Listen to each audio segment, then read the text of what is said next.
So this is really unexpected. I was originally going to be releasing the Remember the Titans review today. However, well, the trailer for Resident Evil 8 happened, and well, I had to basically make basically my response to the trailer, and I have to say, holy crap, I am so excited for this freaking game. I mean, there's really a lot to unpack here. First off, the graphics in the game look absolutely amazing. I mean, RE7, the remake of RE2 and 3, all of them looked pretty dang spectacular on the PlayStation 4.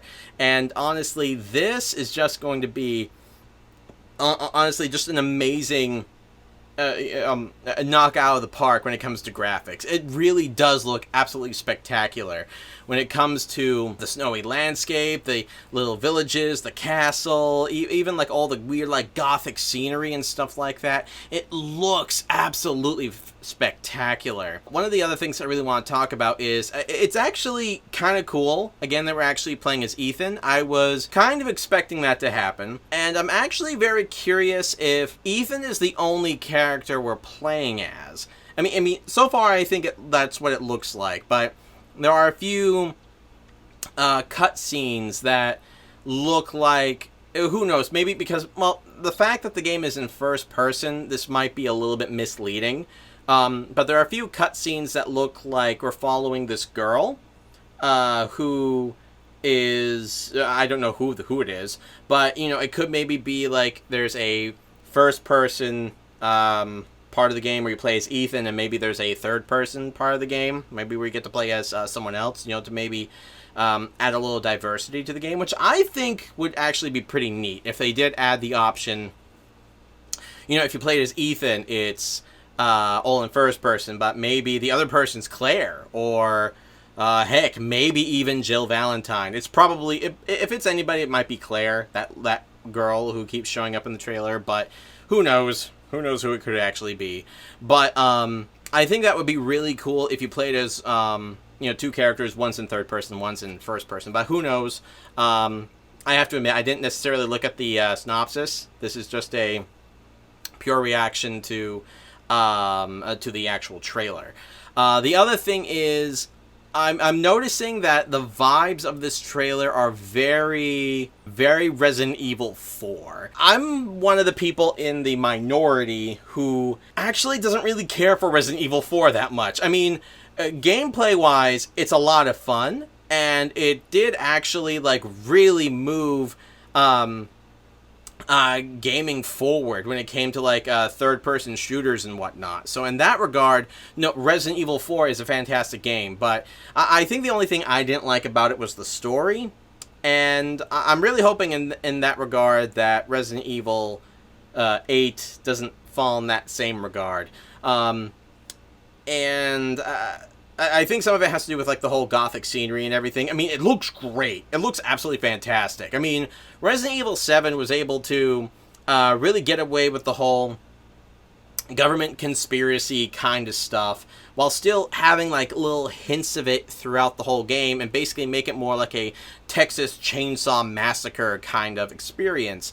So with this one, I'm sure they'll be able to still like basically season the game with like the whole umbrella conspiracy theory kind of thing throughout the whole game, I'm sure, while still being able to try and make it a little bit more unique. And speaking of gothic, I don't know if there's going to be any zombies in this game necessarily. I mean, 7 didn't have any zombies. Those had, I guess they were called, like, they were called the Mold. I think it's really cool that they're still, other than with the remakes, of course, that they're moving away from zombies. I love zombies, and I know zombies are the staple of Resident Evil, and I did kind of miss them in Resident Evil 7, but I think it would be cool for this game to kind of start moving away from it a little bit. Maybe have like a zombie or two or something. Well, not one zombie or two, but maybe like a, you know, some hints of like zombies and stuff in the game. I mean, the Mold were kind of like zombies, but they're also kind of like just weird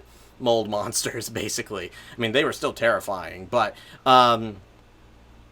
it was very interesting because one of the first hints of the enemies in this game, it actually looked a lot like a werewolf, basically, or a wolf, or like the Wolfman, or something in that regard, which just really makes it even more of a gothic thing, and I'm really excited to see that. I mean, I'd be very happy if they still had zombies in it, but I would also like if they had a little bit more diversity with monsters, or diversity in like other kinds of enemies and stuff like that. I mean, a lot of the old Resident Evil games